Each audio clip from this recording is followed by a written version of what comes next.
It was summer of 1992, and I just graduated from high school in a small town in Millis, Massachusetts, where I'd been living with my mother and stepfather for the last 7 years.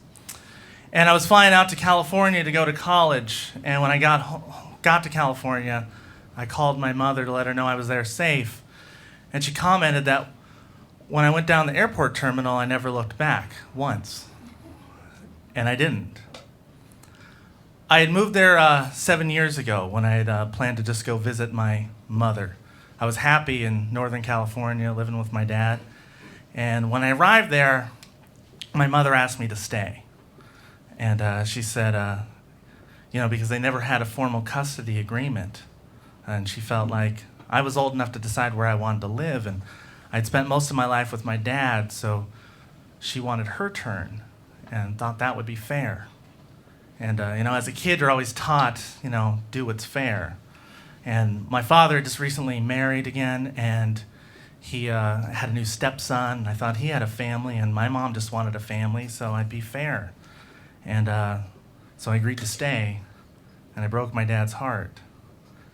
And I was 11. It was, everything was fine for a while. I didn't know my stepfather very well. He was from Jamaica. He was a Rastafarian. So he had these long dreadlocks down to his hips that he always stuffed into his hat, like crocheted hat, so it looked like this African onion on the top of his head.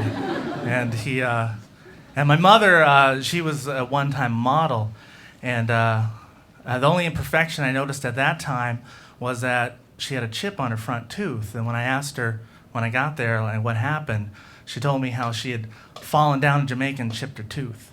And that was the first time my mother ever lied to me. After the honeymoon period had left, that's when the fight started between them. And I could always tell the day of the week by how the fights were. On Mondays, everything was nice and pleasant. On Tuesdays, that's when the heated discussions would happen. And the week went on sort of like those old Jiffy Pop, aluminum popcorn cookers. Like just the heat building up through the week would make it bigger and bigger. It was like a nice silver bulb, like my stepfather's hat. And then Fridays, it would pop. Screaming fights that would just make me cower into my room. That was like a cell where I just wished I could wake up with my dad, but I couldn't leave my mom alone because I didn't know what would happen. So it was on September 13th, 1985, I woke up to screaming and some thuds. I ran into the next room and saw my mother against the wall, with a black eye and a bloody nose, and with my stepfather screaming at her. I got between them. My mother said, "Don't scare him." My stepfather ran into the other room. My mother grabbed me, and we ran down the stairs, out the door, into the street, and waved down a car who took us to the police. So we went off to stay with my grandmother for a couple weeks, and everything was nice. Then my stepfather came by and started talking, and eventually my mother said, we should give him a second chance. It'd only be fair. So we went back. And that was the cycle of violence that I lived through for the next 7 years. Until I was a junior in high school, and my mom had a baby boy. And I thought this was my chance.